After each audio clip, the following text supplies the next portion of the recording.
January 29th, 1978, the Beverly Hilton Hotel, Los Angeles. The Golden Globe Awards. 800 people in their finest, champagne and crystal, diamonds catching the light of chandeliers that cost more than most Americans earned in a decade. The room hummed with the particular electricity of an industry celebrating itself, which Hollywood did better than anyone, with more conviction and less shame than anywhere else on earth. From the outside, it looked exactly like what it was supposed to look like. Perfect. Controlled. Inside, at a particular table near the center of that magnificent room, something was about to go catastrophically wrong. By 10 o'clock, the story of what happened between Burt Reynolds and Clint Eastwood would be moving through every conversation in that ballroom. By morning, in the ears of every studio executive and director who mattered, and by the end of the week, traveling the way that only the most dangerous stories travel, person to person, in the whispered currency of an industry that ran on reputation and the weight of moments exactly like this one. Two men, one table, one night that neither of them would ever fully leave behind. Almost nobody in that room knew that Clint Eastwood had been ready for this moment long before it arrived. By 1978, Burt Reynolds was the biggest movie star in America. Not one of the biggest. The biggest, Smokey and the Bandit, had outgrossed Star Wars in certain markets. His face on every magazine cover, his mustache a cultural symbol, charm and swagger and effortless American masculinity that audiences lined up for with the reliability of a natural law. He had everything, and that knowing was both his greatest strength and the thing that would undo him. Clint Eastwood was something more complicated. He had been a star longer, built his career on European films critics dismissed, on silence and stillness that said things no script had written for him. Dirty Harry, the outlaw Josie Wales. He had directed, built a production company. He was not merely a movie star. He was an institution with a human face. The friction had started quietly, with overlapping orbits, with the same roles offered to both men. Both tall, both commanding, both capable of a masculine screen presence audiences responded to without being able to articulate why, but fundamentally different in ways that mattered. Burt worked at being Burt, the charm, the self-deprecating humor, cultivated with a craftsman's precision. Brilliant work, but work. Clint simply was. He arrived and the camera found something that existed whether anyone was looking or not. That difference drove a quiet, persistent fury in Burt that he managed mostly to keep private, because success is not the same as satisfaction.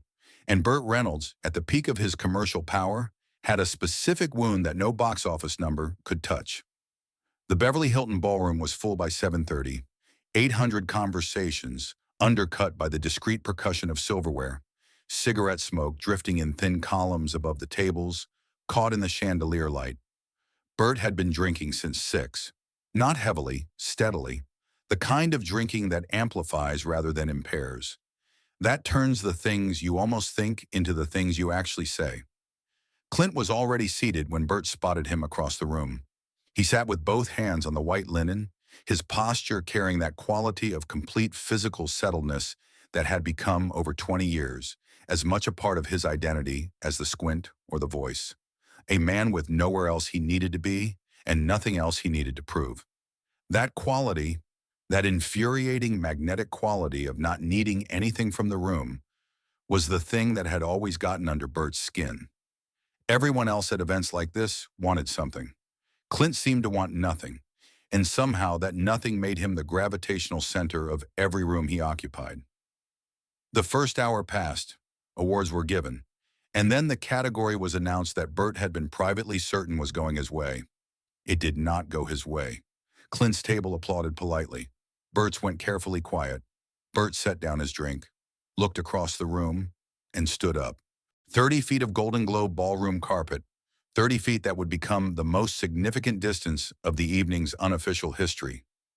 Burt crossed it like a man who had been building to this walk for years, moving with the loose physical confidence of someone who had spent his entire adult life being watched. A cigarette burned between his fingers, trailing smoke in the chandelier light. Clint's peripheral vision caught him at 20 feet. Anyone who knew his face would have seen the almost imperceptible adjustment. Not tension, not alarm, but a settling. His hands didn't move. His posture didn't change. The people at his table performed the social calculus with impressive speed. Conversation stopped. The woman to Clint's right placed both hands in her lap. Bert arrived. He didn't pull up a chair. He planted his left hand on the linen. It creased under the pressure, leaned forward from the waist, and pointed his right hand directly at Clint's face. The cigarette smoke drifted between them. The surrounding ballroom went quiet in the concentric way of a stone dropped in still water. First the immediate table, then adjacent tables, then beyond. And Burt Reynolds, the biggest movie star in America, looked at Clint Eastwood and began to say the things he had been not saying for a decade. What Burt said has been reconstructed from 11 people within hearing distance. The accounts don't agree on every word, but converge on the essential content. He started with the box office, the specific historic numbers Smokey and the Bandit had produced. Put them on the table the way a man puts down a hand of cards he is certain will win. What audiences wanted, Bert said, was him. Not art, not silence. Audiences wanted to feel something immediately, and nobody gave them that the way Burt Reynolds gave them that. He pointed at Clint. You know what you are? Several witnesses agree on this exact phrasing. You're what the industry tells itself it wants. I'm what audiences actually pay for. The woman to Clint's right had both hands pressed over her mouth. The man across the table pushed back, creating distance. A couple at the adjacent table abandoned their conversation entirely. Real people, Bert said, don't watch your films twice. The most precisely aimed thing he said all evening, not attacking Clint's talent, but his relationship with the audience, suggesting the connection was intellectual and ultimately thin. Clint had not moved, not 1 degree, hands flat on the table, eyes on Bert, and in those eyes the expression that would define for everyone who witnessed it exactly who Clint Eastwood was when everything was stripped away. Not anger, not embarrassment, nothing. Absolute, considered, weaponized nothing. And in that nothing, the entire table began to understand that Burt Reynolds had made a very serious mistake. 15 seconds. Several witnesses estimated it independently. 15 seconds of silence at a Golden Globe table with Burt Reynolds' finger in Clint Eastwood's face and 800 people in suspended animation. 15 seconds is nothing in a normal conversation. 15 seconds is an ice age in a moment like this one. Bert had come with momentum, the walk, the drink, the accumulated years. He had said the things he came to say, clearly, with conviction. And Clint Eastwood was sitting there with the expression of a man who has fully assessed something and found it ultimately to be less than expected. Not deflecting the attack, not absorbing it, simply failing to acknowledge it as an attack at all. And in that failure, Bert's certainty had begun to develop something new. Doubt. Because Bert had wanted a fight. The flash of anger, the defensive justification, proof that the rivalry was mutual and the wound was shared. He had wanted confirmation that Clint Eastwood cared. The silence was telling him something he didn't want to hear. Clint reached for his water glass, took one unhurried sip, set it back exactly where it had been, looked at Bert, and spoke. He didn't raise his voice. Every witness mentioned this first. Clint Eastwood, with Burt Reynolds' finger in his face, and the entire Golden Globe ballroom watching, spoke at exactly the volume he always spoke. Low, unhurried, each word chosen rather than found. Bert, just the name. The way you say someone's name when you want them to understand that you see them completely. Not the performance, but the actual person underneath. A pause. You've had a hell of a year. Not sarcasm, not concession, delivered with the flatness of a recorded fact. Another pause. Shorter. You should go enjoy it. 4 words. The most efficient dismissal in the history of the Golden Globe Awards. Not aggressive. Aggression would have given Bert something to push against. Not cold. Coldness carries its own charge. Simply redirecting. The verbal equivalent of turning away from something that has already resolved itself. He turned back to the person on his right. The table took a collective breath. Burt Reynolds stood at the edge of the white linen with the full weight of what had just happened arriving in stages. He had crossed 30 feet of ballroom to diminish this man in front of 800 people. He had said the thing he had been not saying for years, and Clint Eastwood had taken a sip of water and told him to go enjoy his year. Bert hadn't moved, and in not moving, he had become the most visible person in the room. What happened next is what every witness remembered most vividly, because what a man does after he has lost something is the truest information available about him. Bert didn't leave. He leaned in closer.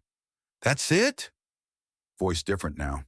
The performance quality gone. Something raw in its place. "That's all you got?" Clint turned back. Not urgently. The measured rotation of a man addressing something he initially judged not worth addressing. "I've got plenty," he said quietly. "I just don't think you need to hear it tonight." Completely legible to every person within earshot.